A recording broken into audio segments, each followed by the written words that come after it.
Let me make something clear. Does it feel great to be really good at chess? The answer is yes, it does. It feels as great as you think it would.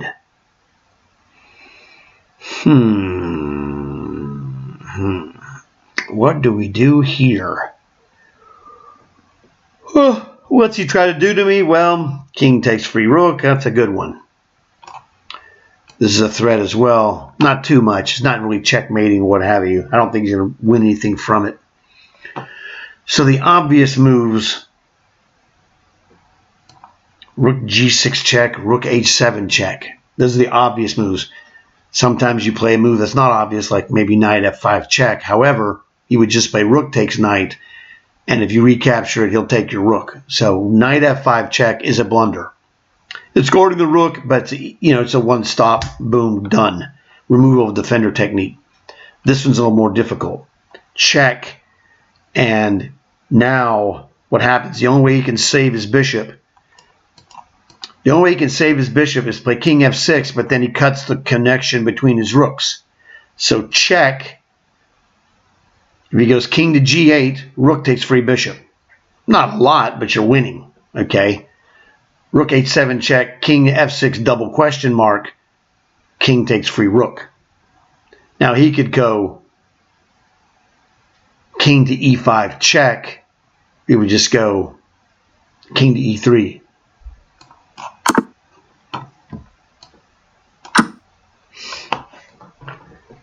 It was a lose-lose situation for him. What did I do?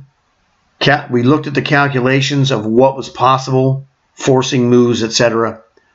Rook knight f5 check was bad. But once we spotted the fact that this king is going to cut the communication of the rooks, king f6 is a losing move. So that was the key.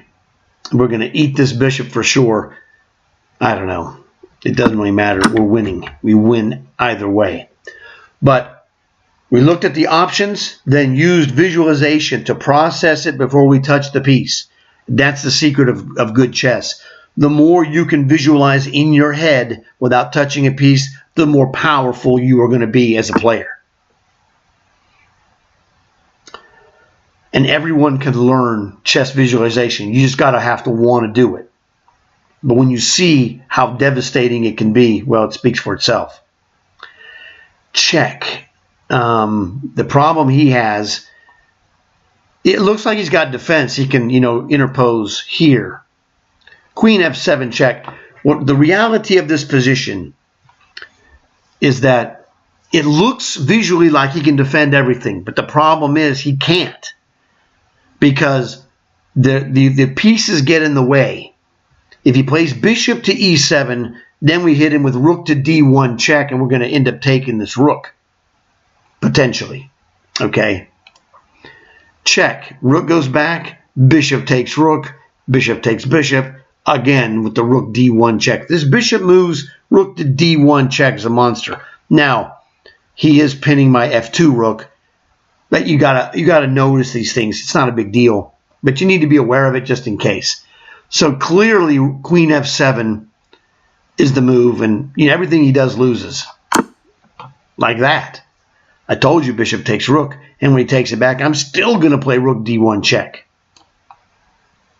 You got nothing. His king is badly inconvenienced. Okay, so now we can really inconvenience it. The thing is, look, this bishop is what I call semi-loose. It's protected by one piece. The queen can be dislodged like this.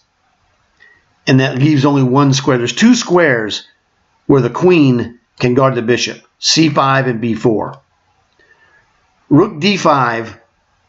He goes queen to b4. Now he's threatening a check. It's not a mate because the rook comes back. The rook will not be pinned. Game over.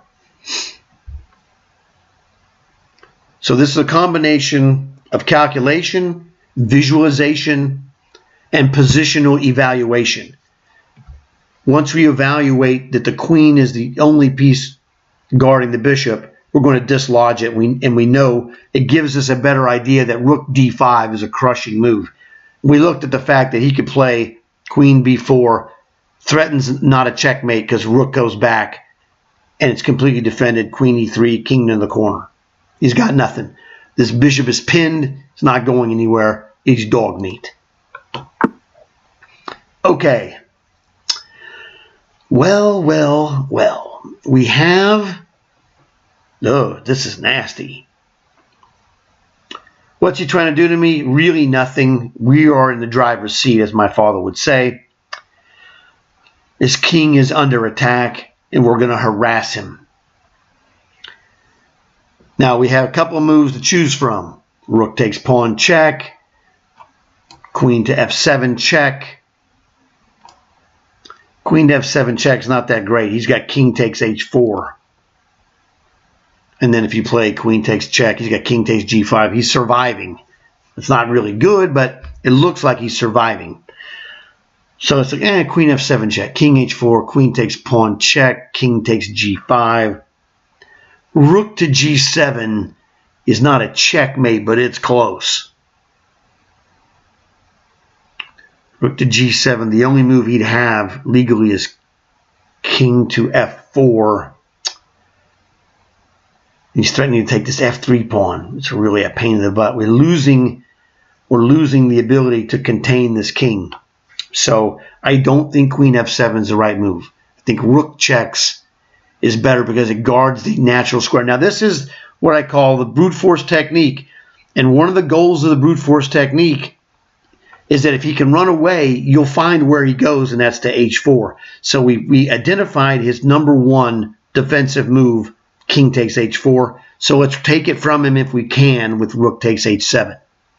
That's the idea behind the obviously inferior queen to f7. I say obvious because we've gone through the calculations with visualization, that's the key, and go, it's not really very good, so let's abandon that queen f7 check and go rook takes, the only move he has that's legal, king g6. Well, now queen to f7, what's it like now, Bobby Fischer? Okay, king to f5 is the only move. You should see the move that you should play here. See if you can spot the move that we play after rook takes h7 check on the first move. King to g6, queen to f7 check, king to f5. What is the next move? And this is a test of your visualization. And I'm trying to find things that you don't get. You don't grasp the concept or you don't see far enough, because this is how you help yourself get better. You need to find the things where you have weaknesses, identify the weakness, solve it, and eradicate it.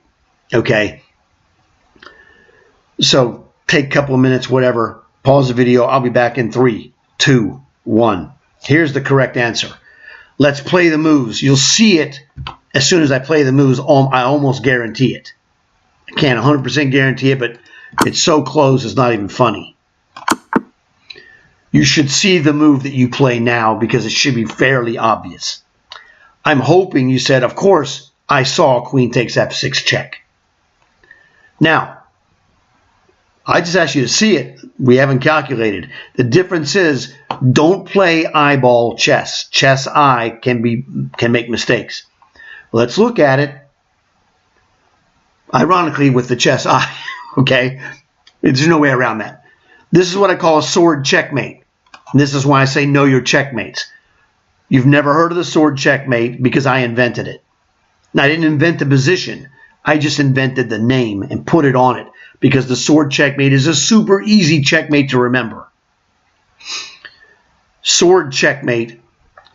This is like the old Legend of Zelda, the original, from 1986. This is the handle. Link would put his hand right here on this pawn. This is the hilt that crosses the blade. E4, F4, and G4. The blade is the king, and then on F5 and also F6. The queen is going to the tip of the sword, of the link sword. Queen takes check here. This forms the sword. The queen's on the tip, the pawn is on the handle, and the hilt is right there, running horizontally. This is a sword checkmate. Game over.